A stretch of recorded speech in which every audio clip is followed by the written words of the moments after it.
Anda masih bersama kami dalam Kominfo Newsroom. Pemirsa, Presiden Republik Indonesia Joko Widodo menaruh harapan kepada Ketua PSSI baru, Erick Thohir, untuk dapat bisa menciptakan reformasi secara menyeluruh pada persepak bolaan di tanah air. Presiden juga menginginkan bahwa PSSI memiliki perencanaan serta peta jalan sepak bola Indonesia yang jelas. Presiden Republik Indonesia menyampaikan harapan terkait terpilihnya Ketua Umum Persatuan Sepak Bola Seluruh Indonesia, Erick Thohir.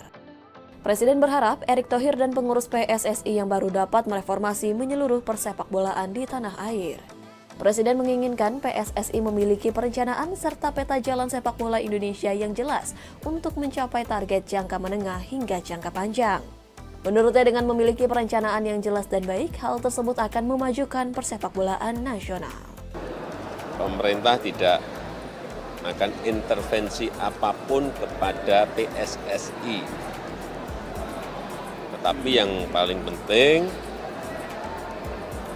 ada sebuah perubahan, ada sebuah reformasi total, ada sebuah transformasi sehingga dari kekuatan yang kita miliki, potensi yang kita miliki ini betul-betul nanti tahap demi tahap itu bisa kemajuannya kelihatan, roadmap-nya juga kelihatan, perencanaannya kelihatan.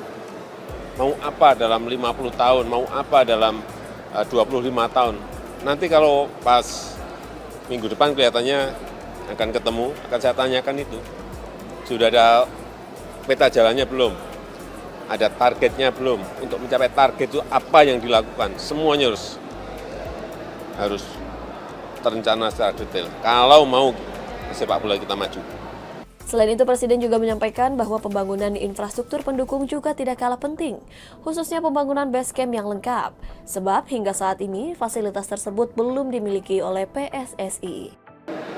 Pembangunan infrastrukturnya harus memang ada. Kita kan sampai sekarang nggak punya base camp yang memiliki, saya waktu omong-omong dengan Sintayong, itu 5 lapangan dalam satu lokasi. Ada penginapan, ada kolam renangnya untuk olahraga pemain-pemainnya. Seperti diketahui, Erick Thohir resmi terpilih sebagai Ketua Umum PSSI periode 2023-2027. Sementara Wakil Ketua Umum 1 ditempati oleh Zainuddin Amali dan Ratu Tisha sebagai Wakil Ketua Umum 2. Sementara itu, pemirsa, Kapolri Jenderal Listio Sigit Prabowo menegaskan pihaknya akan kembali menggencarkan kinerja Satgas Anti Mafia Bola bersama dengan Ketua Umum PSSI Erick Thohir. Ia juga mengatakan telah mempersiapkan satuan tugas anti mafia bola guna mengawal kebijakan Ketua PSSI. Pemerintah terus berupaya melakukan perbaikan ekosistem dan tata kelola sepak bola nasional. Salah satunya dengan memberantas para mafia sepak bola yang sampai saat ini sudah sangat meresahkan dan merugikan masyarakat di tanah air. Untuk mewujudkan sepak bola yang jauh lebih baik, bersih, maju, dan berprestasi, Kapolri Jenderal Listio Sigit Prabowo dalam konferensi pers yang menyatakan siap bersinergi dengan Ketua Umum PSSI yang baru terpilih, yakni Erick Thohir, dalam membabat habis mafia bola dan telah mempersiapkan Satgas Anti Mafia Bola untuk mengawal kebijakan tersebut. Dengan adanya semangat dan sinergitas yang sama dari PSSI dan Polri, Sigit optimistis ke depannya tujuan untuk mewujudkan persepak bolaan Indonesia yang sesuai standar FIFA akan terlaksana dengan baik. Hal tersebut juga didukung dengan pengalaman yang dimiliki oleh pihak kepolisian, yang telah mempunyai pengalaman dalam mengoperasionalkan Satgas Anti Mafia Bola pada periode 2018 hingga 2020. Yang mana telah berhasil memproses 18 tersangka baik dari organisasinya, manajemen perangkat pertandingan termasuk pemain dan perantaranya. Sesuai dengan apa yang menjadi kebijakan Bapak Ketua Umum PSSI yang baru untuk melibatkan Satgas Anti Mafia Bola dari awal, tentunya Satgas ini akan terus kita perkuat. Saat ini ada 15 sub-Satgas yang sudah kita sebar di seluruh wilayah, dan tentunya kita akan sesuaikan dengan apa yang akan menjadi program dari Bapak Ketua Umum PSSI. Prinsipnya Polri siap mendukung dan membabat habis pelaku mafia bola. Pada kesempatan yang sama, Erick Thohir juga menyampaikan dengan menggandeng FIFA, PSSI akan bertindak tegas untuk menjalankan misi sepak bola bersih ini. dengan memberikan pidana sampai ancaman larangan berkecimpung di dunia sepak bola Indonesia sampai seumur hidup.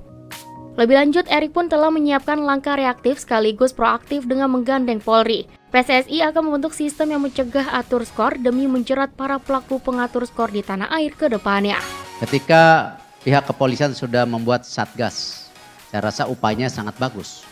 Tetapi Satgas tidak dilengkapi sistem teknologi yang sekarang justru FIFA akan mendukung kita, ini adalah menjadi bagian penting. Karena sistem teknologi ini sekarang bisa ada, bukan sesuatu yang tidak ada. Nah, karena itu kita bersama FIFA akan mengimplement sistem teknologi bagaimana pengawasan daripada pengaturan skor ini secara transparan. Memang tidak mudah, tetapi dengan kita bisa memulai dengan sistem ini, bekerja sama dengan pihak kepolisian, kita akan men-sharing atau memberikan data-data ini loh Pak yang terindikasi. Dan hal itu yang nanti kita fokuskan bagaimana kalau kami mengambil posisi tadi, hukum seumur hidup. Kalau pihak kepolisian mungkin ada aturan yang lain lagi.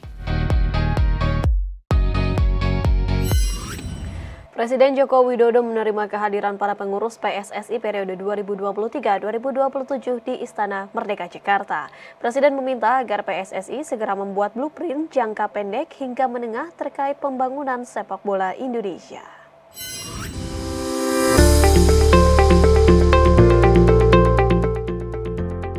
Ketua Umum Persatuan Sepak Bola Seluruh Indonesia Erick Thohir dalam keterangan persnya menyampaikan sejumlah komitmen Presiden Joko Widodo saat memberikan arahan kepada pengurus baru PSSI di Istana Merdeka Jakarta pada Senin 20 Januari 2023. Komitmen tersebut dimulai dari Presiden Joko Widodo meminta jajaran pengurus baru PSSI untuk menyiapkan blueprint atau cetak biru persepak bolaan nasional secara jangka pendek, menengah hingga panjang yang akan segera direalisasikan oleh PSSI secepatnya.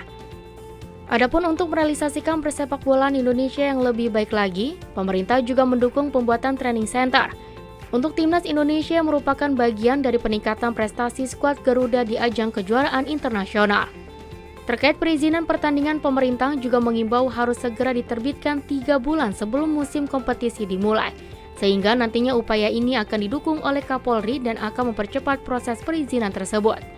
Erick juga berharap dengan terjalinnya kerjasama antara PSSI, organisasi sepak bola dunia atau FIFA maupun pemerintah nantinya, menjadi konsistensi yang terus menjadikan transformasi sepak bola Indonesia ke arah yang lebih baik lagi ke depannya. Ada siasat-siasat baru yang perlu kita terobos. Ya, apa itu ya? Itu menjadi bagian blueprint. Gitu. Dan saya rasa tentu kita akan fokus ke situ, tidak hanya prestasi tim nasional, tetapi banyak hal yang saya sudah sampaikan satu persatu kita konkretkan, tetapi tentu dengan timetable, dengan waktu-waktu yang nanti kita sepakati.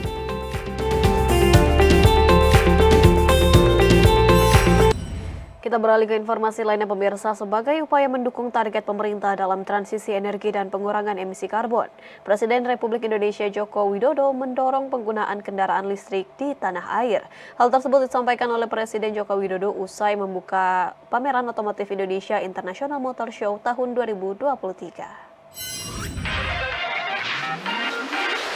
Pameran Indonesia International Motor Show 2023 resmi dibuka oleh Presiden Joko Widodo di G-Expo Kemayoran, Jakarta. Acara ini berlangsung selama 11 hari mulai 16 hingga 26 Februari 2023. Dalam acara tersebut, Presiden kembali mengingatkan penggunaan kendaraan listrik akan menjadi tren dunia ke depannya. Menurut Presiden, industri otomotif tanah air memiliki prospek yang sangat baik dan tumbuh secara signifikan setiap tahunnya. Berdasarkan data yang diterima, penjualan mobil pada tahun 2022 mencapai angka 1.048.000 unit, sedangkan penjualan motor mencapai angka 5.221.000 unit. Sedangkan untuk ekspor, Presiden mengapresiasi industri otomotif di Indonesia yang telah berhasil meningkatkan ekspor hingga 10%. Potensi besar tersebut harus dimanfaatkan oleh industri otomotif tanah air untuk bersaing dengan negara lain. Oleh karena itu, Presiden mendorong industri otomotif berorientasi pada ekspor dan mengikuti tren kendaraan listrik guna mendukung target pemerintah dalam transisi energi sekaligus pengurangan emisi karbon. Industri otomotif kita akan terus kita dorong untuk masuk ke pasar-pasar ekspor. Ke pasar-pasar ekspor agar nilai tambahnya juga lebih, devisa juga bisa masuk. Dan Terus akan kita dorong ekosistem besar dari hulu sampai hilir untuk mobil listrik.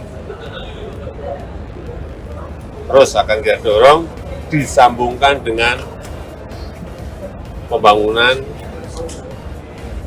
industri-industri yang berkaitan dengan EV baterai. Ini yang akan kita lakukan terus. Lebih lanjut terkait dengan insentif kendaraan listrik yang akan diberikan oleh pemerintah, Presiden mengatakan bahwa saat ini Kementerian Keuangan masih melakukan kalkulasi. Presiden juga menekankan bahwa kendaraan sepeda motor yang akan didahulukan oleh pemerintah untuk diberikan insentif. Tapi tentu saja yang didahulukan akan yang motor terlebih dahulu. Tadi yang mobil-mobil listrik saya tanya,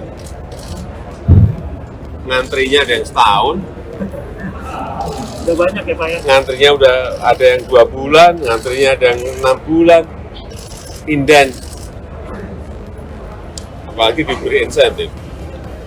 Tapi tetap dalam perhitungan dan kalkulasi nanti. Ya. Sesaat lagi kami akan kembali dengan capaian pemerintah tahun 2022, Pondasi Menuju Indonesia Emas 2045. Sesaat lagi.